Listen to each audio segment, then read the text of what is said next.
Hi, ഈ jersey കണ്ടോ? ഇവളാണിപ്പോൾ നമ്മുടെ ഫാമിൽ ഉള്ളതിൽ അത്യാവശ്യം നന്നായിട്ട് കറന്നുകൊണ്ടിരിക്കുന്നത്. കാലത്ത് 10-11 ലിറ്റർ, വൈകിട്ട് 9-10 ലിറ്റർ. ഇതിപ്പോൾ നമ്മൾ മെഷീൻ വെച്ച് കറന്നു കഴിഞ്ഞാലും ലാസ്റ്റ് കൈ വെച്ചിട്ട് നമ്മൾ മറ്റേ കാമ്പിലുള്ളത് ഫുള്ള് നമ്മൾ കറന്നെടുക്കാറുണ്ട്. അപ്പോൾ അത് ചെയ്തിട്ട് പോയതാണ് ഇപ്പോൾ നിങ്ങൾ അവനെ കണ്ടത്. ഇതാണ്ടോ, ഇതിൻ്റെ കഴിഞ്ഞു.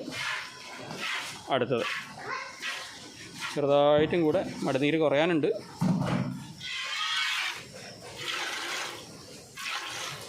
എല്ലാ കാമ്പിലും പാല് നിൽക്കാറില്ല, ചിലപ്പോൾ ഒരു കാമ്പിൽ 2 കാമ്പിൽ കാണും.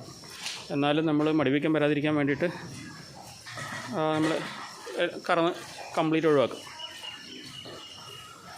ഇവൾക്കിപ്പോൾ എറൗണ്ട് ഒരു രാവിലെ 8, വൈകിട്ട് ഒരു 7 ആ റേഞ്ചിനെ പാലായിട്ടുള്ളൂ. ഇത് പിന്നെ ഇതിൽ കൂടുതൽ കൂടാനുള്ള ചാൻസ് കുറവാണ്. എറൗണ്ട് ചെറുതായിട്ട് കൂടിയാലേ ഉള്ളൂ. ഇത് ഫസ്റ്റ് ലൊക്കേഷനാണ്. അപ്പോൾ നമ്മൾ അടുത്ത ലൊക്കേഷൻ ഇവൾ നല്ല സെറ്റായിക്കോളും. ഇവളിപ്പോൾ കഴിഞ്ഞ പ്രാവശ്യം കിട്ടിയതിനെക്കാട്ടി നമുക്ക് ഒരു 3 ലിറ്റർ 4 ലിറ്ററിനടുത്ത് പാല് കൂടുതലുണ്ട് കഴിഞ്ഞ പ്രസവത്തിനെക്കാട്ടി.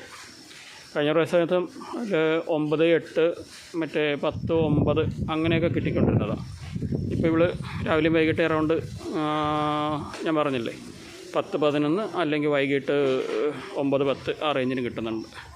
ഒരു 20 ലിറ്റർ 22 ലിറ്റർ റേഞ്ചിൽ ഡെയിലി കറക്കുന്നുണ്ട്. ഇനിയും ഇവൾ പാല് കൂടാനാണ് സാധ്യത. ഇവളെ ഒന്നുകൂടെ നമ്മൾ സെറ്റാക്കി എടുക്കാനുണ്ട്. ഇതിലിപ്പോൾ ഇനി അടുത്ത് പ്രസവിക്കാനുള്ള ആൾക്കാർ ഒരാൾ, ഇത് 2, ഇവൾ 3. ഇത് ചെനയാണ്. ഇവർ 3 പേര്. പിന്നെ അപ്പുറം നിൽക്കുന്നതിൽ 2ാമത്തെ ആൾ 7 മാസം കഴിഞ്ഞ് 8ാമത്തെ മാസം.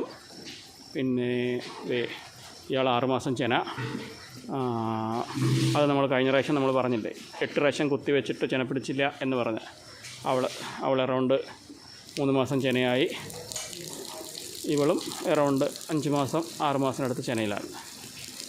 പിന്നെ ഇവിടെ കുത്തി വെച്ചിരിക്കുകയാണ്, ഇവിടെ എല്ലാം കുത്തി വെച്ചിരിക്കുകയാണ്. ബാക്കി നമ്മൾ കറക്കുന്ന ആൾക്കാർ കുറവാണ്. ഇപ്പോൾ നമ്മൾ നേരത്തെ 150 ലിറ്റർ കൊടുത്തിരുന്നത് ഇപ്പോൾ നമ്മൾ 70, 72, 68 ആ റേഞ്ചിനാണ് പാല് കൊടുക്കുന്നത്.